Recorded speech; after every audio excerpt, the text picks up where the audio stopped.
The Day My Mom Came to Kindergarten by Maureen Fergus. I liked kindergarten from the very first day. It was better than a dinosaur museum, a circus, and a super duper mega 3-scooper ice cream sundae. My mom was happy for me, of course, but I got the feeling she was also a little sad that I was growing up and starting to have adventures without her. So one morning, when I was standing in line outside the kindergarten door, instead of saying goodbye, I asked if she'd like to come inside. She was so excited that she completely forgot her manners and tried to barge in at the front of the line. "I'm sorry, Mom, but you need to go to the back of the line," I said. "Otherwise, it wouldn't be fair to the rest of us." Then, because I didn't want her to feel bad, I added, "Don't worry, everyone makes mistakes at first. You'll be fine if you just watch me and do what I do." She promised she would. But I guess she forgot her promise because she walked right into the classroom without even taking off her outdoor shoes. My teacher, Mrs. Boundary, was nice about it, but I was shocked. Who did Mom think was going to clean up the muddy footprints she'd made on Mrs. Boundary's nice clean floor? "Mom," I whispered as we settled onto the carpet for our letter of the day activity. "School is nicer for everybody if you try to be considerate of others." She promised she would make an effort. "Does anyone know a word that starts with the letter D?"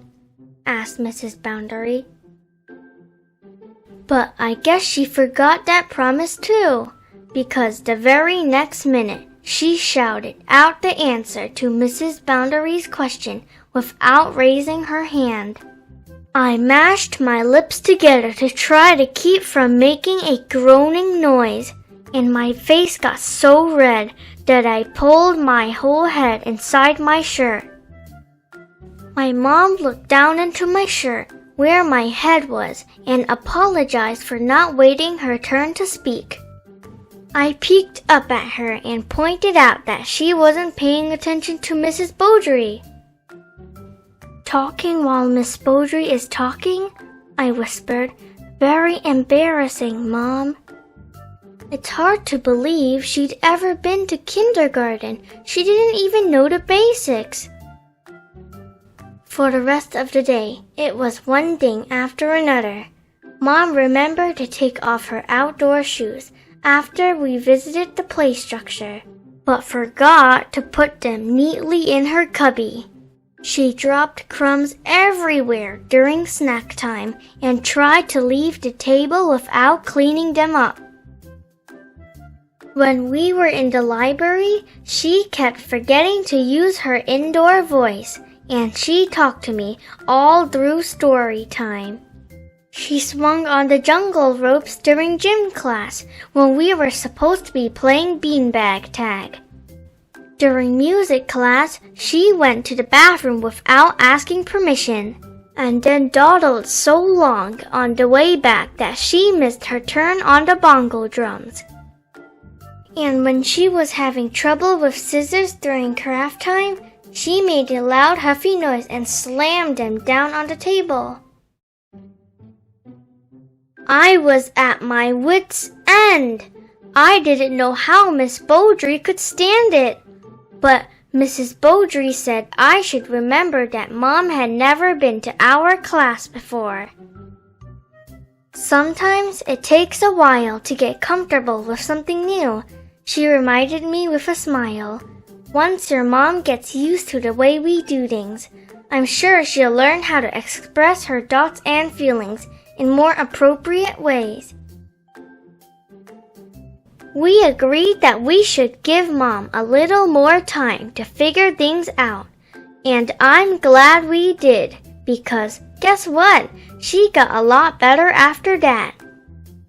During playtime, she wanted to use the blocks to build a skyscraper, But because everyone else wanted to build a castle, she agreed to help.